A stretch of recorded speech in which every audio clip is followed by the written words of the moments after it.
Actually, why don't you just go ahead and start with that, because Todd wanted to mention the artist at the Ohio State Fair, right? Exactly, yeah. Good afternoon, everybody. And attending the Ohio State Fair Fine Arts Exhibition at the Cultural Arts Center had a huge presence, which is great. I just want to go through the names real quick. Hey, Tom, you really don't need the microphone, and it's really kind of echoey. I don't think I've ever heard the microphone put that down. Well, all right. So Sandra Aska, she's on the Friends board. Deb and Tom Balliol. Jean Calderon. This really famous guy named Todd Camp. Who's that? Beth Goldie. Ken Goodson, one of our instructors, Michael Ganane. Carol Herman. Bill Meyer. Kristen Morris. I'm going to butcher this. Evangelia Philippidis. Say it again. Philippidis. Okay. Let's see. Franco Ruffini, who's the board, the Friends board president. He actually won the third Best of Show for Amateur, and he had 5 pieces. I mean, that's record breaking. Let's see. We had Rovi Benvey, who's downstairs just a few minutes ago. She has 2 in there.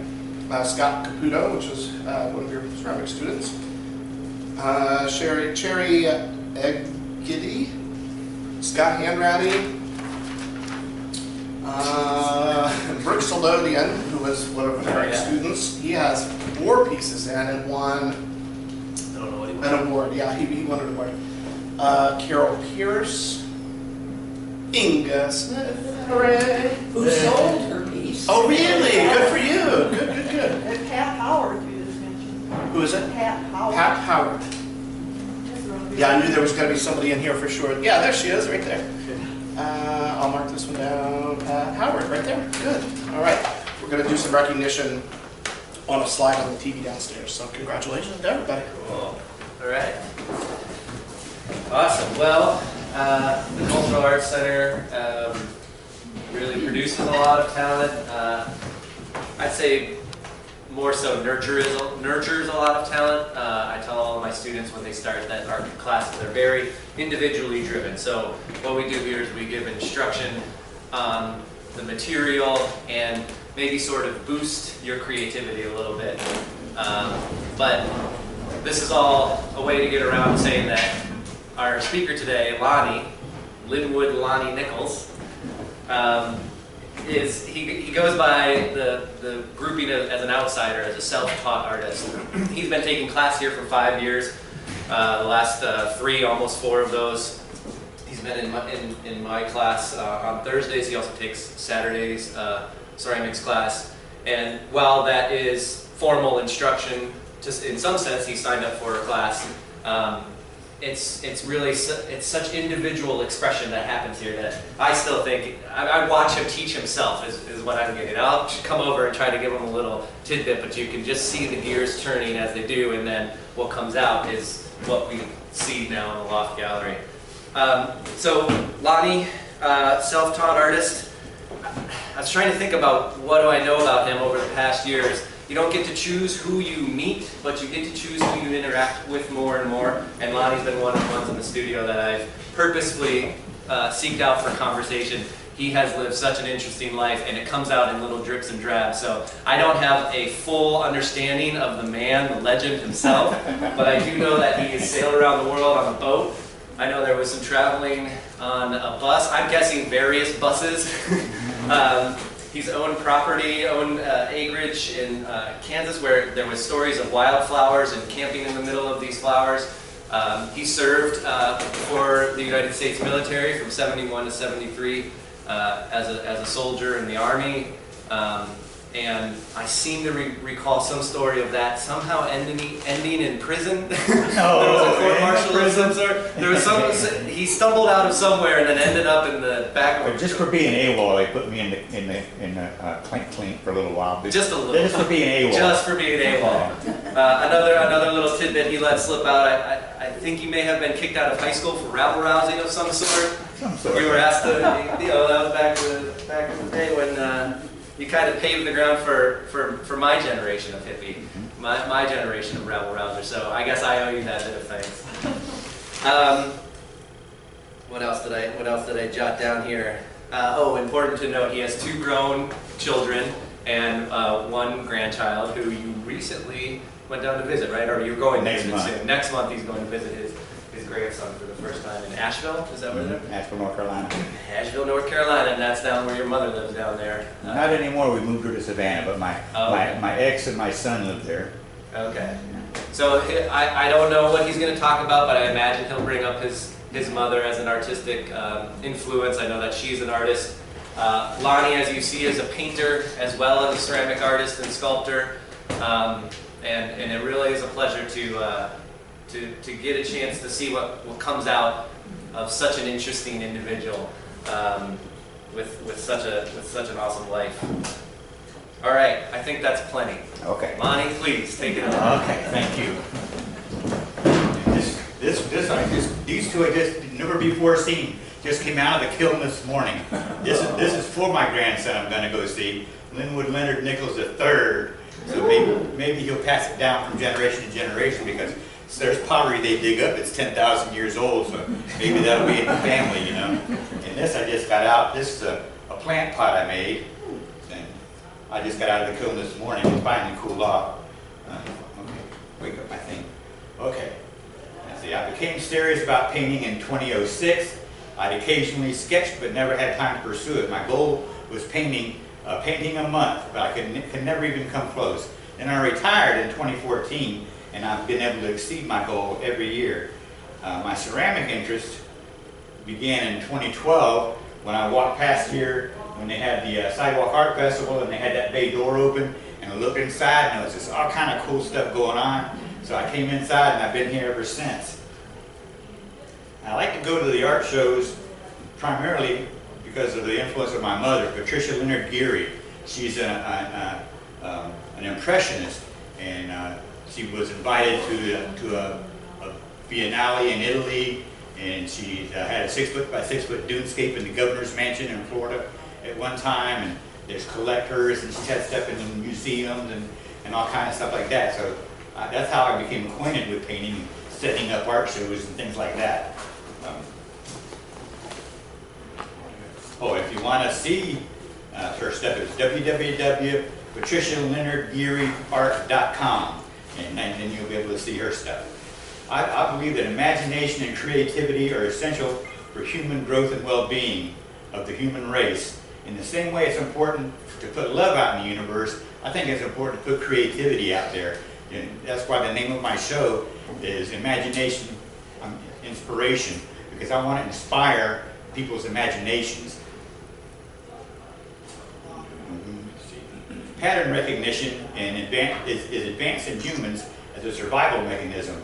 My abstract work, I utilize that in order to stimulate people's imaginations. Like this guy, I just call it by colors, or I call it by something else, because I want people to use their own imaginations about what that is. I've had people tell me all kinds of different things about what they think that is, and I like every single different person's interpretation of the things that I do. And in my figurative work, I paint a lot of flowers, like these guys, but they're not realistic. By that I mean photographic, because I have no formal training. Like you said, I'm an outsider, and I could have been taught by my mother. She said, "Ask me how you want me to tell you how to make colors." I said, "No, I don't want you to tell me, because I want to figure it out for myself. That way, if my stuff's bad, it's my stuff. If it's good, then it's my stuff." You know, and that's what I wanted. And another reason I like to paint flowers a lot. Most of these flowers are in my gardens. I garden an awful lot. And in fact, I just finished an artist, his last work is always his best, and I just finished some sunflowers in my backyard, and I like that really good. It's really, really cool. Another reason I do a lot of flowers is probably because of my countercultural youth, you know. Flowers give me a very peaceful feeling, and so to me they're kind of like peace signs, and I like that. I use a wide variety of techniques that that I gleaned from reading and experimentation. I read a lot, and so one of the things of how to make things pop out, I like to make things pop out, is contrast. You can contrast colors, or you can contrast forms. What makes this pop out is the straight lines opposing the circular forms. So it makes all the circular forms just pop out and jump out, and I like that. And then I was also told that if you make impasto art, that real thick paint, that you're supposed to either do flat plane art or impasto art. But me being the rule follower that I am, I do both. And I like these zinnias are all impasto on top of a flat form, and I think that gives it a little depth, and I like that too. And this is a similar thing, but it's much more so with an impasto on it. But this is a blue sunflower, but it's got a flatness around it, so I'm hoping it's popping out too. Is what I'm doing with that, and there's a lot more variety. If you walk up and down and look at my work, there's a lot of other techniques that I use. And then what I'll do is say I like this technique, and I'll do 2 or 3 using this combination of techniques. Then I'll do 2 or 3 with this combination. Then I'll say, well, I haven't done this one in a while, so I'll do this one in a little while. And that way I don't get bored with what I'm doing, and I don't paint the same stuff over and over and over again. That's how I do that, so I don't get bored with it. And I leave out things that in the history of art so far seem like dead ends, that people don't do anymore, that people don't appreciate, that, like Dadaism and Cubism and things like that. People don't seem to appreciate it as a new art form anymore. It has its place in history, but it's not a current influence, and so I don't even mess with those when I do my work. And the same principles underlie my exhibition as a whole. In my pottery, I do the same thing. I do different techniques, and I purposely, if you look at this doesn't look like it came from a factory, and I do that on purpose, because I don't want to have to tell somebody, that didn't come from a factory, I made it. When you look at that, you can tell it's handmade, and I like that. That's why I do that on purpose, So a lot of my stuff is like that. Let's see. Perfections, I did that one. Oh, and a lot of the stuff that I do, I think I made up a word for it, but I'm not sure. I call it neo-primitive. And maybe that's a true word, maybe it's not something I made up, I don't know. And I guess, and we'll go with this next. I have one out there that's circular motion. Some of them I explore motion, and there's one out there that goes around and around and around. And I have 4 or 5 of those at home different ways because I'm exploring motion. And this is also an exploring motion. But it's also Joseph Albers. I don't know if everybody's familiar with Joseph Albers, but Joseph Albers was a teacher and a student at the Bauhaus with Vasily Kandinsky and Paul Klee. And he taught and was a student there, and then when the war came along, he came to America and he taught at Black Mountain in North Carolina. And he studied colors a whole lot. And so he said one color will look one way against the background of another color and look different against the background of another color. Well, this white and this white is the same white. They just look different because there's a different background. And I like to throw that kind of stuff in there once in a while too. There's a painting on that back brick wall back there I call psychedelic pinwheel flowers, and it looks like all the flowers have different backgrounds, but it's all the same color. It just looks different because of the color it's up against. And so I like to incorporate that stuff in there too. And okay, I guess that's it. Everybody?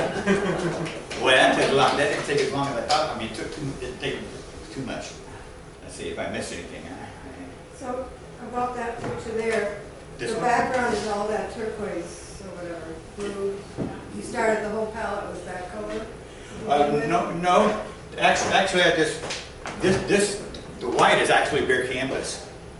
That's just bare canvas. And so, and I started out. I did the V first, and it was going to be something totally different. It's the same thing I do in my creative process with my pottery. I'll start out doing one thing and have something in my mind, but then it'll flow into something else. A different form for the pottery or a different painting altogether from what I was doing. I was going to do an impasto thing with that, but then I started liking it so much that I didn't, and I started out with the V, and then I put some glue around and did the colors across, but the colors changed from the from the greens and blues here to a darker brown and green here and back to the other. And so the lightness of this and the lightness of that causes this to look an off-white. And this dark color shows up a brighter whiteness because of that. It almost looks like a profile of a head, the white section. And that all that's going on is inside their head. Yeah, that's kind of it. I like it the best.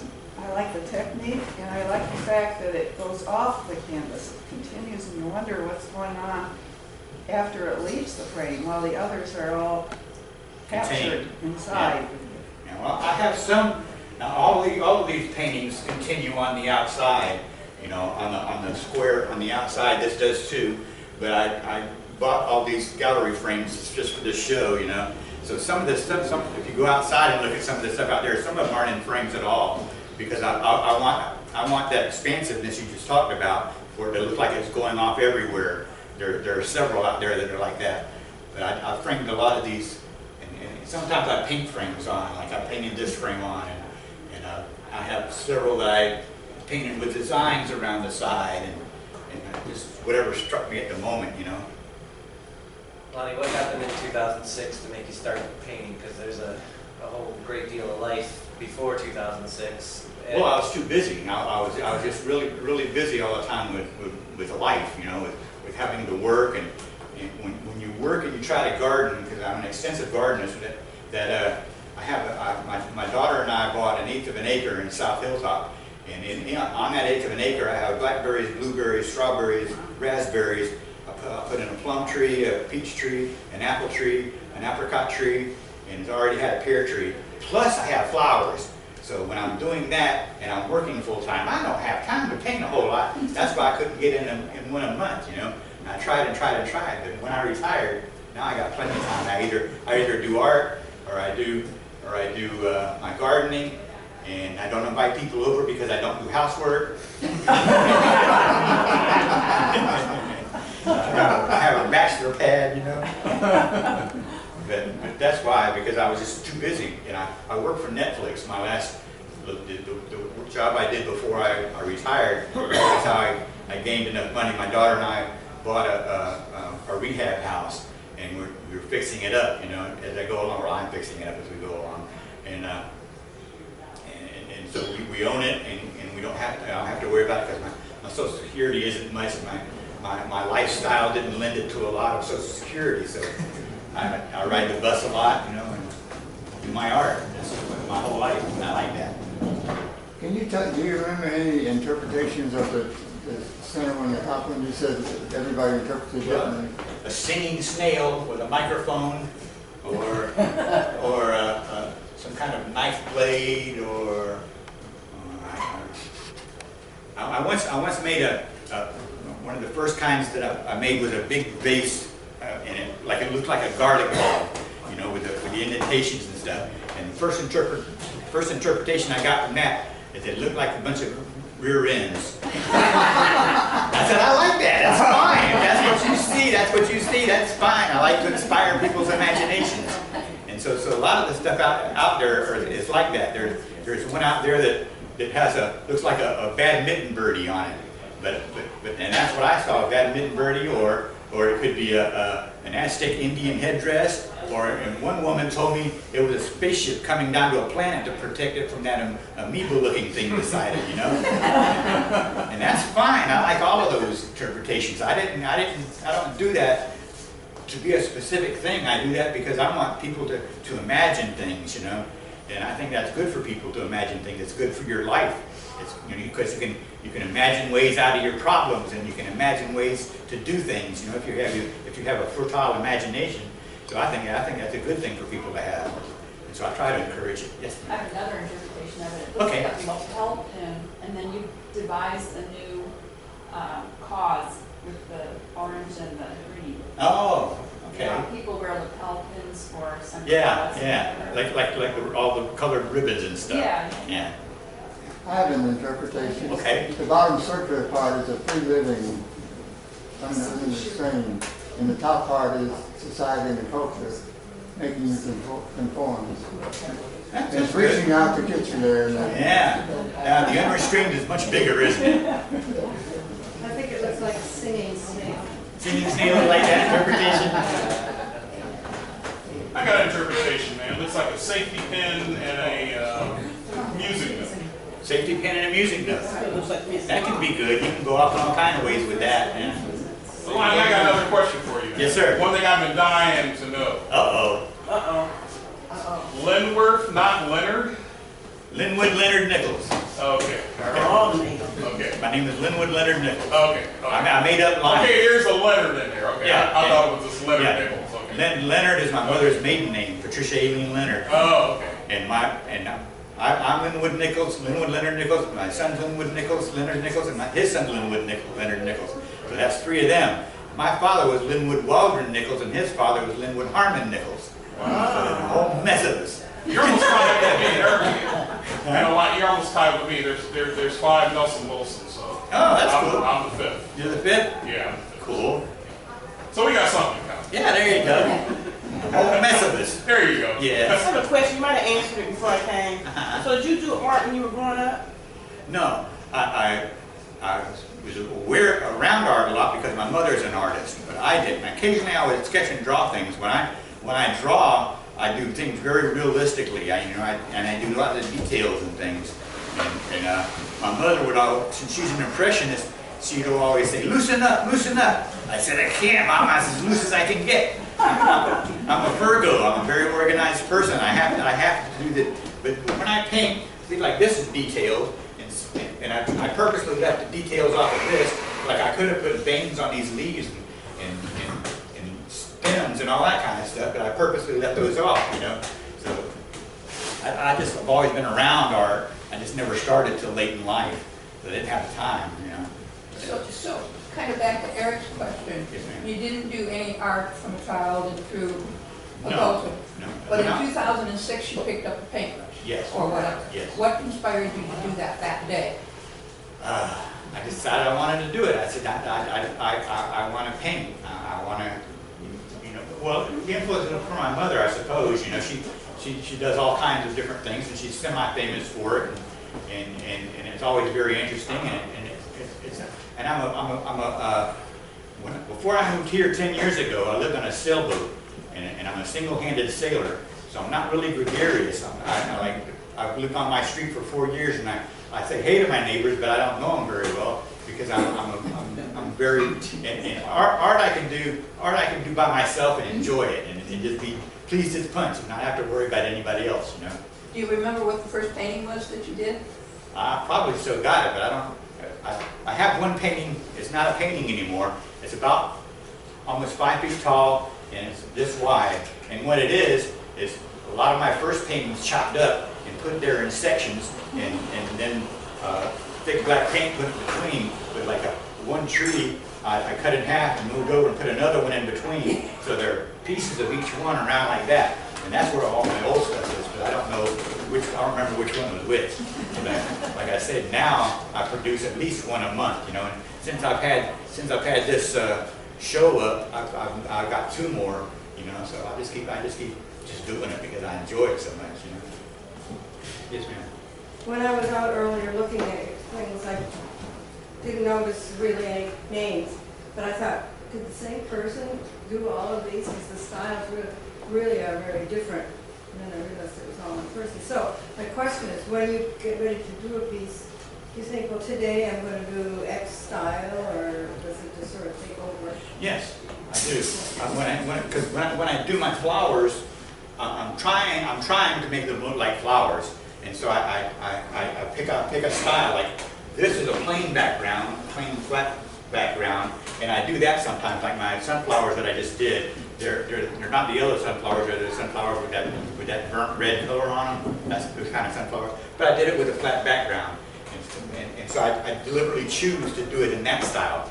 And then the next one I'll do, there's the one out there that's called psychedelic pinwheels flowers that's over in the corner.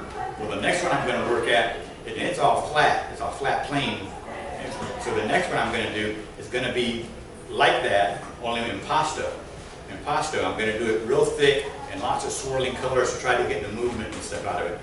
Now that I just finished this one, I got to varnish it tomorrow and then put it in a frame and everything, the sunflowers. Then I'm going to start on the psychedelic pinwheels in impasto style.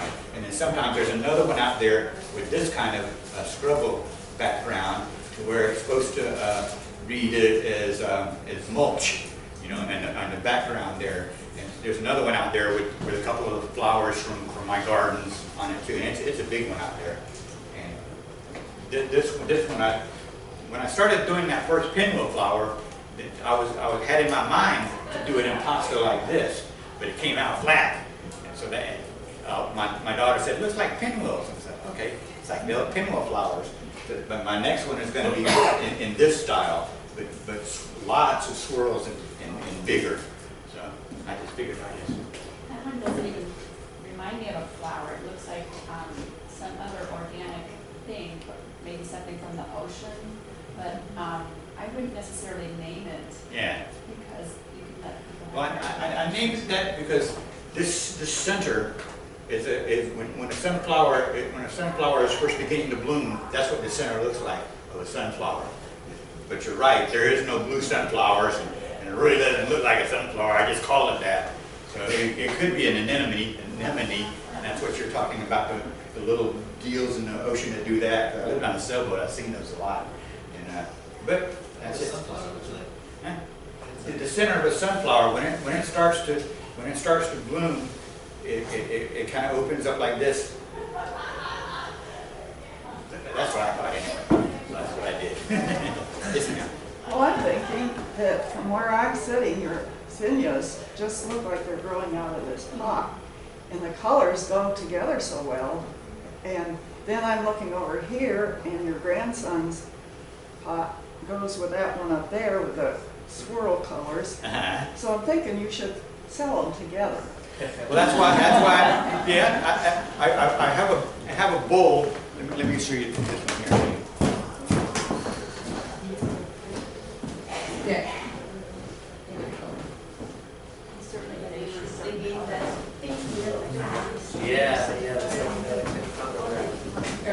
Eric, that's the center of the sunflower. Oh, yeah, they really go together. Hey, Lonnie, Yes. you were wondering if there's such a thing as neo-primitivism, and there is. Oh, there is? Darn! I thought I was so smart. It's a Russian art movement fusing elements of Cezanne Cubism and Futurism with traditional Russian folk art. Ah, man, my stuff ain't that.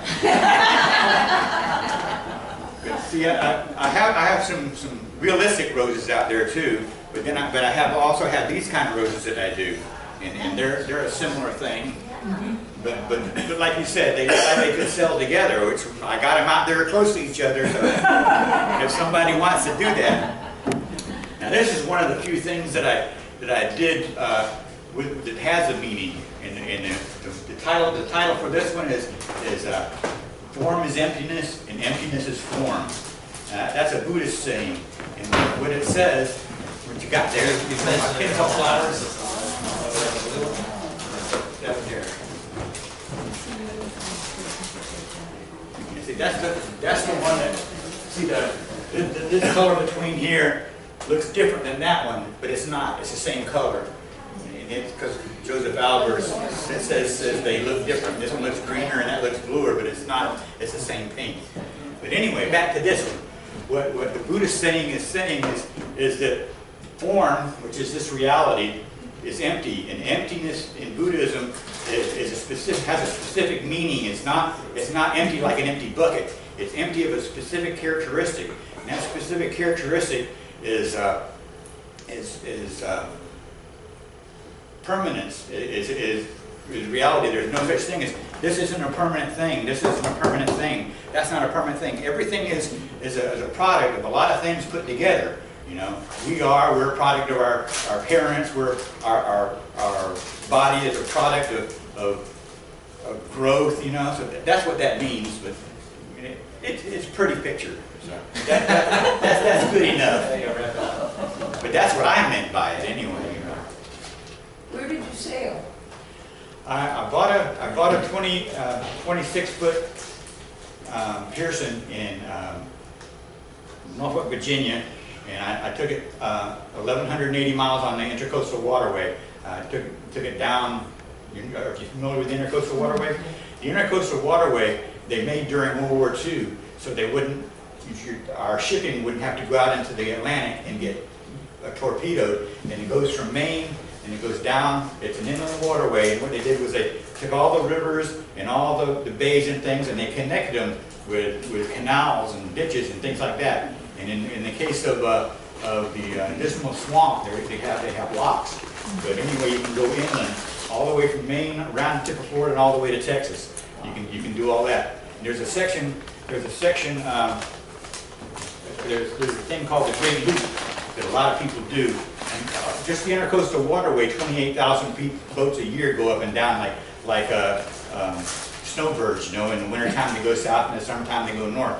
But there's also what's called the Great Loop, and that's where you can't do it with a sailboat because the Erie Canal, the bridges go over the canal, and so you have to take your mast down. But if you have a power boat, you can go up the Hudson River, across the Erie Canal to the Great Lakes, over to Chicago, down the Illinois to the Mississippi, down the Mississippi to the Gulf of Mexico, and back around. And that's called the Great Loop, and people do that all the time too, in power boats.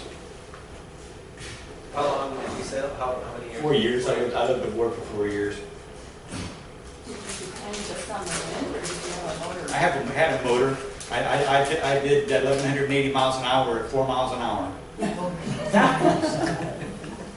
I raced when I left. It was just becoming spring down in Florida when I left Norfolk, and so spring was coming up the United States as I was going down, and things were popping, and the trees were starting to bloom and stuff like that. It was pretty fun. You mentioned you read a lot. What do you read? Well, if it's not art, it's science fiction mostly. I read a lot of science fiction, and I read a lot of art books, and that's probably it. Yeah. Gardening books, but Maybe it's just I'm amazed at the reading. When he says he reads, he'll say, "Here, borrow this book." It's a textbook. He reads textbooks cover to cover. There's something interesting happening here that I don't think most people open up a textbook and read it cover to cover and then pick up another one and read. He'll ask me, "You got that book back?" I'm like, "God, I don't have time to read it." It's been a year. Yeah, he's probably read 3 or 4. That's why when you hear him talk about work, you can almost see your mind going 2 or 3 times faster than your mouth can say the words. Yeah, I talk fast. Yeah, and I would say, to your credit, that it was fairly clear, even though. And so I have a question in there somewhere about how does your art making slow your mind down, or how does it interact? Because working with clay is slow. It has to be patient. Some of your paintings, you can almost see which ones probably go faster. Like the really detailed purple flowers, does that take much longer than psychedelic pinwheels? And how does your mind, interact with the kind of slowing down that you have to do in makeup? It changes from painting to painting, from piece to piece, because if something takes me longer, well then that's fine. I just do that, and then I put it on the wall, and I live with it for a while, and then I say, well, that needs something more. Because when I first did this one, none of this was here. And I said, that's too empty to me. And so I went back and did it. The one I'm working on now, the sunflowers, I blocked it in, and so it was very, very bad looking. And then I go in and I do it. It's like doing underglazes. Underglazes, you have to do like 3 or 4 layers of each color. And you have to let it dry and then paint another layer on, and let it dry and paint another layer on. And that's why I do on some of my paintings. My paintings inform my ceramics inform my painting. So I go back and I look at it for a while, and I say, well, I need to do a little bit more to it. And like around this wall, there's a painting on the outside that's in 4 sections. And I painted the one down on the bottom right-hand side first. And I thought, I looked at it and I looked at it, and it looks like a good painting. But then I said, it needs to be more, and it's 20 by 20. So I bought 3 more 20 by 20s, and I expanded it into a much bigger version than what that little one is. So my creative process isn't something that's finished in here, and I never try to do what's finished. I start out with an idea, and it evolves as I go along. Sometimes it goes right to where I was thinking, and sometimes it goes somewhere else. And that's cool too. I like that, you know. Did that answer your question? What do you think about the pottery wheel versus freeform? I don't do the wheel. For myself, it's too restrictive. I don't want to, like I couldn't do these little legs on it. I mean, I could have thrown the pot and then do this, but and then there's also the thing about being factory made. I don't want anybody to mistake my stuff for factory made. When they look at my stuff, they say, well, that's handmade, you know. And whether that's a compliment or not, I don't care, because I want it to look like it was handmade, you know. And so the form is too restrictive. I've only thrown 2 things in my entire 5 years that I've been doing it, and that's fine, you know. But just bowls and columns, that's just too restrictive. I have a figural form, my first figural form downstairs that I'm working on now. I couldn't have thrown that, and I've had teachers telling me, you know, well, you can make part of it on the wheel and then put other stuff on it, and that's fine too. But I just like doing it with my hands. It just feels better, you know. It's the same thing in my garden. I like doing things with my hands in my garden and feeling the accomplishment of I did it with my hands, you know. And I mean, the wheel is with your hands too, but that's a lot of technical. It's like paintings. A lot of the modern artists and things, they do it on the computer, or they project it on the screen and then paint it. And that's just too technical for me. I don't want my art to be like that. I want my art to be the product of my hand, you know. So that's why I do that. So do you take just a lump of clay and start shaping it, or do you coil and then work? No, mostly I do it on a slab roller. Mostly I take it, and you've got a big slab roller downstairs, and you take your clay and you mush it out pretty flat, and then you roll it. You roll this big slab roller over the top of it, and it comes out to different thicknesses depending on what you put under there. Yeah. And then you have, like for these 2, we have what's called a slump mold, and it's a piece of plaster, and it's in a bowl shape. And you take that piece of slab and you mold it over it like that. And you can take some tools and smooth it out a lot smoother than that, but I don't worry about that. and there's different forms. There's square-looking ones, and there's little bowls and big bowls, and there's molds that are dip shaped like that, so you can push it down in it if you don't want to put it over the top with the slump mold and stuff. But there's a lot of different ways and a lot of different forms you can use. But some stuff, like there's some stuff out here. Let me show you another thing I do like this. It's more abstract. Eric, you should take us down into this video. Series techniques. I'd love to do that. Do a quick Yeah. techniques 101 conversation.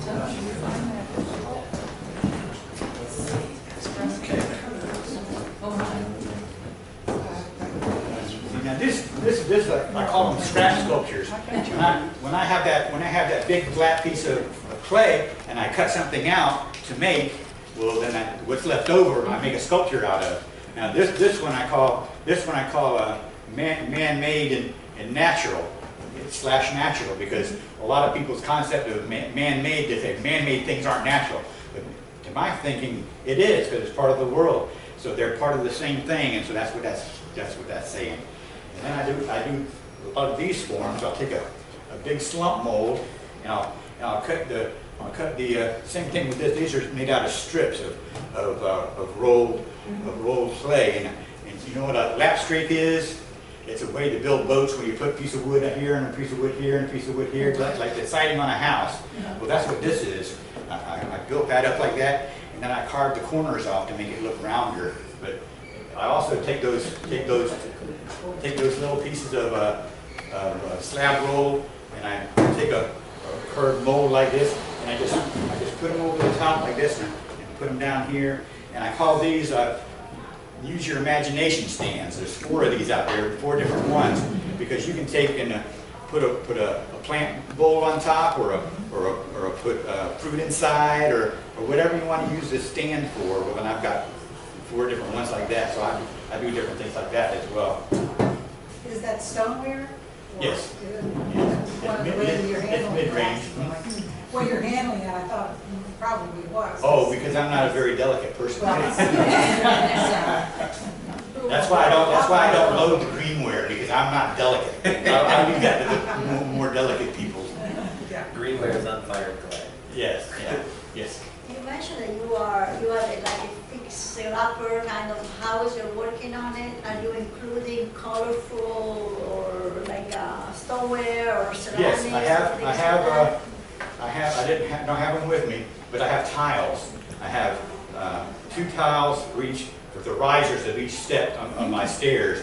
And the flat part of it is an antique blue, this textures, and then I carved out drops of water out of it, and I put a sea green pearl in the drop, so it catches the light, so it looks like water. And they go down the center of the stairs, and then I have a kind of like a brown like this, but it's called Mako Shino, and it's got little dots in it, so it looks like rocks. And so the outside is going to be brown rocks with the waterfalls coming down the center of my stairwell. So I'm doing stuff like that.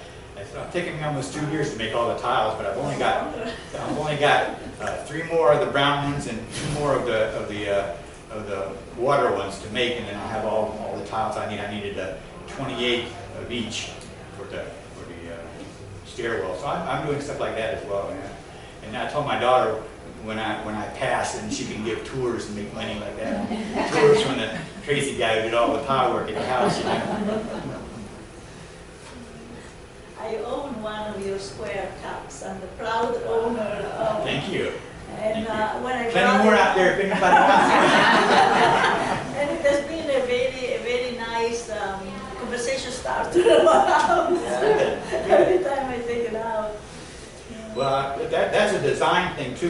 Because one person told me, doesn't all the fluid come out and go down your side? And it would if I put the handle in the center of one of the squares, but I put it on the corner so that the corner acts as a spout. So you're pouring it from a spout right into your mouth. So it's workable. It may not look it, but it's workable. That's the story of your life. Is that how you feel? Yeah.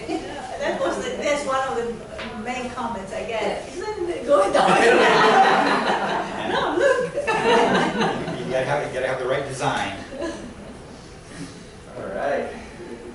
Do we have any more questions? We have the man here in front of us. Make it. We'll pick his brain a I little just bit. wanted to say that I know Lenny because our tables were kind of next to each other at the studio sale downstairs. And I enjoyed your explanation of your creativity and imagination pieces like that one. Then you had a red one that was really organic, and you were like, oh, and if you turn it upside down, it can be this, and if you turn it, it can be that. When I show, I have one that looks like a samurai helmet, and I still have to show. In fact, I had that up there. I'm looking at this thing here. I looked it up there too. When I first saw it, I thought it was a castle. And now I'm sitting looking at it, there's a lying down deer or some animal on the other side, so it's not a castle anymore. It's whatever you want it to be. I also see honeycomb design in it. Is there a wire? Yes, we have a lot of material downstairs that we make texture with. I'll show you another one. I'm gonna have it all in here in a minute.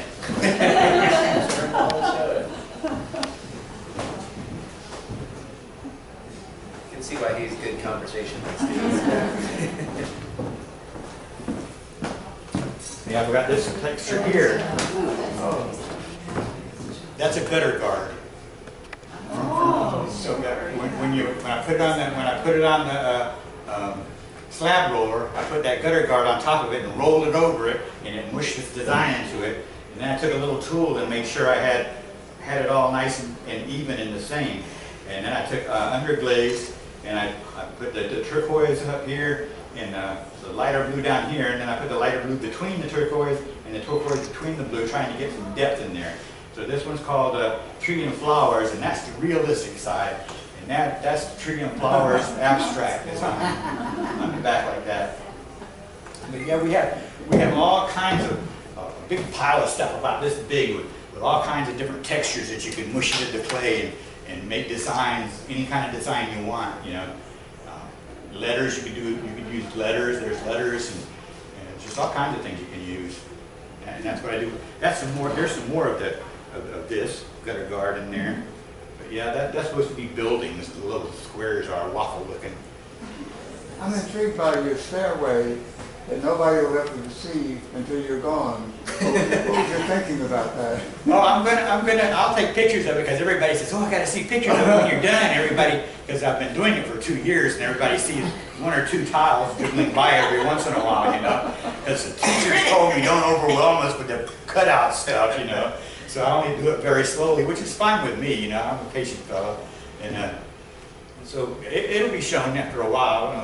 I'll bring pictures or whatever. I had them in one of the sales that we participate in here. I had a stack of them up here just to show people. I wasn't selling them or anything, but just. I'm going to tell Ellen you're going to have one of these meetings at your house. Yeah. You do, huh? Yeah. Nuh-uh, because like I say, my bachelor housekeeping is not for guests. We can do a garden tour. A garden tour, yeah. You can come and sit in my garden. I'll bring stuff out. So how big is this bachelor pad? Because you sure have a lot of stuff. It's 2 bedrooms. It's 1,054 square feet, and that's just the 2 floors. I got a full basement, and then I got a garage out back, you know.